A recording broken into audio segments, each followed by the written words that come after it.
What's up guys, it's Tommy here and welcome to a sensational brand new Liverpool news video, because the L'Equipe newspaper has reported that Liverpool have made a staggering £168 million bid for Kylian Mbappe, with the player having agreed personal terms with Liverpool in 2022, in the summer of 2022. So we will look at this detailed report and we will also look at what signings Liverpool actually made in the summer of 2022. But the condition of the agreement was that Kylian Mbappe would have the option to leave Liverpool to Real Madrid at some point during his 5 or 6 year contract, whatever he was about to sign, and Kylian Mbappe would have been just 23 years old. And imagine if Liverpool had him for just the last 2 or 3 years. I think we would have won another Premier League title with Kylian Mbappe up front, because in 2022, in the summer of 2022, that was when we signed Darwin Núñez. So imagine if Liverpool had Kylian Mbappe up front instead of Darwin Núñez, he would have scored easily 30-35 goals per season. And the L'Equipe newspaper understands that on the back of his contract renewal, tying him to PSG in 2024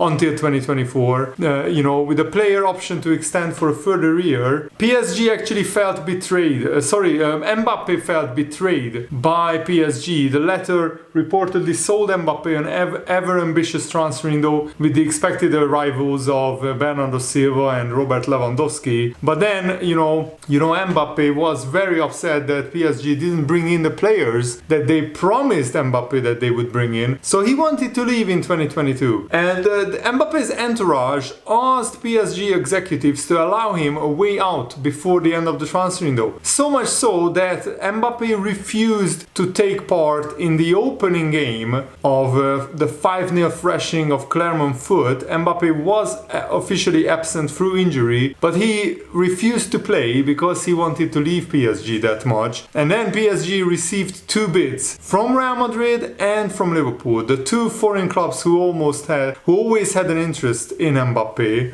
And Liverpool reportedly bid 200 million euros for Mbappe. Antero Henrique, who was PSG's sporting director at the time before the appointment of Luis Campos, they asked Liverpool to double that amount as a way to cut short any negotiation, because PSG wanted to keep Mbappe at all costs. They thought, money is no object for us because we are owned by Qatar and they have incredible, billions and billions of euros, and PSG was desperate to win the Champions League with Neymar, Mbappe and Messi up front, but that ultimately failed. In the meantime, Mbappe had reportedly already reached a personal agreement with Liverpool over a short-term contract, which would have allowed him to join Real Madrid in the future. Mbappe eventually signed a long-term contract, with Real Madrid after his PSG contract expired.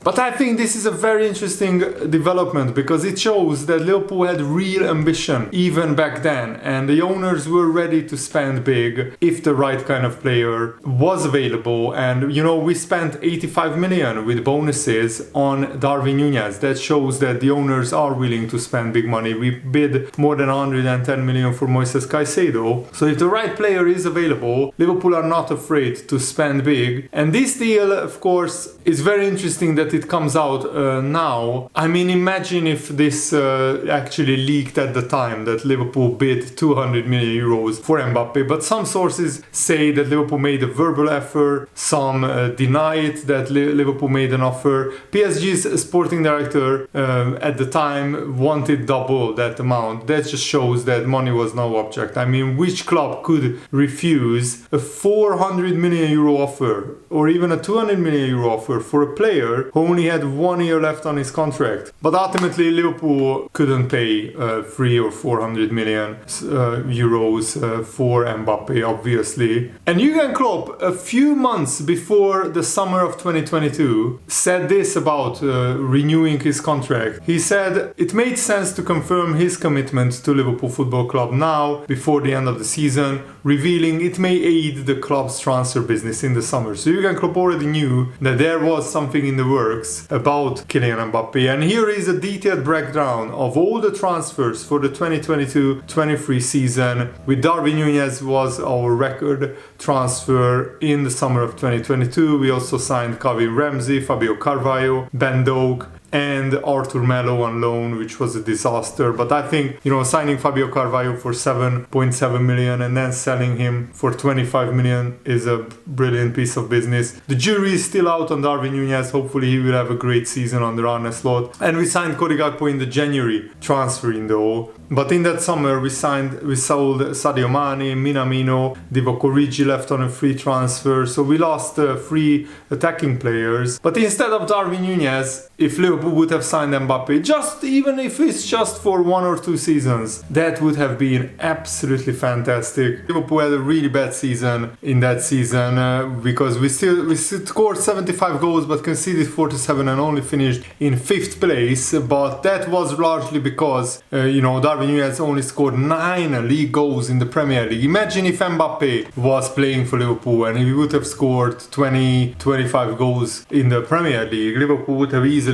finished in the top 4. And also last season when Liverpool missed out on the title by just having the last month where we dropped too many points, if Liverpool had Mbappe last season, I think we could have potentially won the title, because when Salah and all the other forwards hit a rough patch, Mbappe would have bailed Liverpool out. Darwin Núñez still scored 18 goals last season, but only 11 goals in the Premier League. So Darwin Núñez scored 20 goals in the last Premier League season. I think it's safe to say Mbappe would have easily doubled that amount. And I just wanted to give you guys this story because I think it's a very interesting story to talk about. And what do you think Liverpool could have achieved with Mbappe in the last 2 years? And even if he went to Real Madrid this summer, having Mbappe for 2 seasons at Liverpool would have been an absolutely marvelous ride. But I still have faith in Darwin Núñez, and I'm hoping that he will come good and he will become a top level striker. I also wanted to show you this concept kit of the Liverpool Adidas 25-26 home kit, because it is pretty much confirmed that Adidas will be Liverpool's main kit sponsor from next season, and this kit looks absolutely fantastic. Hopefully Adidas will come out with some banger kits. This is not official, of course, it's just a concept kit. Credit to Enfield Sector on Twitter who posted it. And talking about Trent Alexander-Arnold, he had another man of the match performance against Finland. He got another assist before Harry Kane's first goal. He created 5 chances, he made 4 recoveries, 87% pass accuracy, and it just absolutely blows my mind that Gareth Southgate benched Trent Alexander-Arnold for the last 4 years mostly, because look at, since 2016 for England in competitive games, so not friendlies, competitive games, Kyle Walker played more than 5,000 minutes. He got 3 assists, no goals. Kieran Trippier made almost 500 minutes, 4 assists. And Trent Alexander-Arnold in just 1,600 minutes, which is like half a season of club football. That's how low it is. Or maybe a quarter of or 35% of a club season. And Trent Alexander-Arnold still got 5 assists and scored 1 goal in competitive fixtures. So he scores a goal or gets an assist every 267 minutes. Trippier gets a goal contribution every 861 minutes. And Kyle Walker, who was the first choice right back on the Gareth Southgate, remember, he gets a goal contribution every 1,782 minutes. So this just shows that it's even more baffling that Gareth Southgate benched Trent Alexander-Arnold for most of his England tenure, and it shows what an awful manager is. We got some good and bad injury news to report for you guys. Curtis Jones is back in full training, so he's in contention to face Nottingham Forest, and after McAllister picked up a knock on Argentina duty, he couldn't start their latest game where they lost to Colombia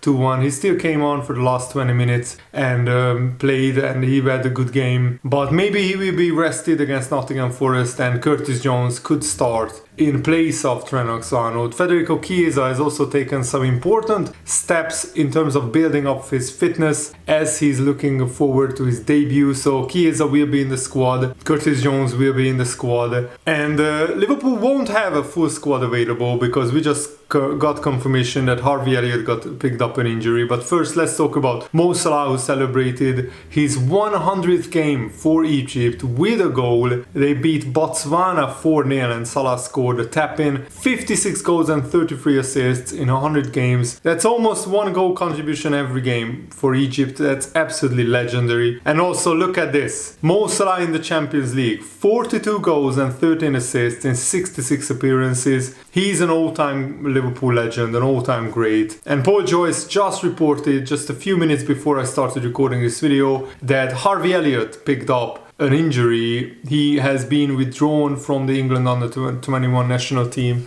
and he fractured his foot, so he will be out until late October. So he will miss the next 1.5 months with injury, and that is an even bigger frustration for Harvey Elliott than the fact that he did start the season as a starting player. It would have been lovely to rotate Szoboszlai with Harvey Elliott, but this is why the Federico Chiesa signing is really important, because now Chiesa can be the backup of Luis Diaz as well as Mo Salah, and Gakpo can be the backup of Dominic Szoboszlai. Maybe McAllister can play there as well, but McAllister in a double pivot I think is even better. And Ryan Gravenberch also had a fantastic game for the Netherlands. He got an assist and was absolutely fantastic against Germany. Harvey Elliott is must be absolutely frustrating because he really wanted to get minutes, and now that Liverpool will start playing every 3 days, Harvey Elliott would have had a lot of minutes. But this is why the international breaks are so frustrating, because players will pick up injuries. Odegaard and Nathan Ake picked up serious long-term injuries for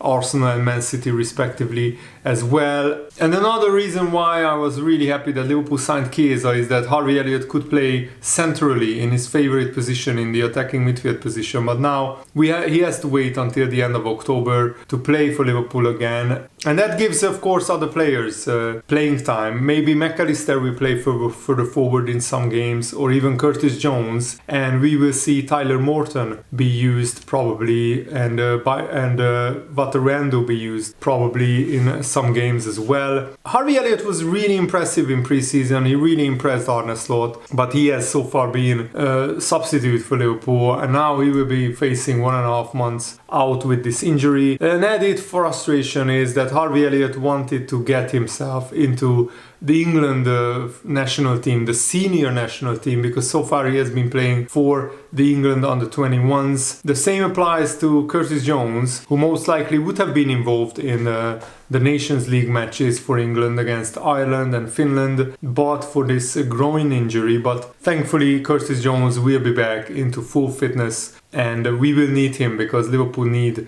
all their midfielders for this really, really grueling schedule. After Liverpool started the season with 3 clean sheets, 7 goals scored, 0 conceded, Alisson praised his teammates for helping him keep 3 clean sheets. The answer the players are giving on the pitch is unbelievable. The hard work is so good. We have to highlight that. Everybody has the same goal of winning the game, keeping clean sheets, and doing whatever is necessary on the pitch to defend, to attack, score goals, create chances. So that's why I think we are doing so well at the beginning of the season. Salah is a special player, but he makes it look normal. When you look at his numbers, it's unbelievable. The way Luis Diaz is playing as well, his contribution to the team, his goal scoring, his movements, the things he can do when he has the ball. But what I want to highlight is the hard work of these guys defensively. They are running a lot, they are working so hard for the team when they don't have the ball. I think this is what is making us win these games at the beginning of the season. So we have to keep those things going. Not only Mo Salah and Luis Diaz, but the other boys as well, Diogo Jota, the midfielders, the back four, everybody. We are working so hard, and this is what should be highlighted from our side. So I'm really happy to see Alisson praising his teammates and long may it continue. I'm already really looking forward to the game against Nottingham Forest on the weekend. Come on Liverpool, let's win that, and I will keep you guys posted on the latest Liverpool updates on this channel. Thanks for watching, have a nice day, see you later guys,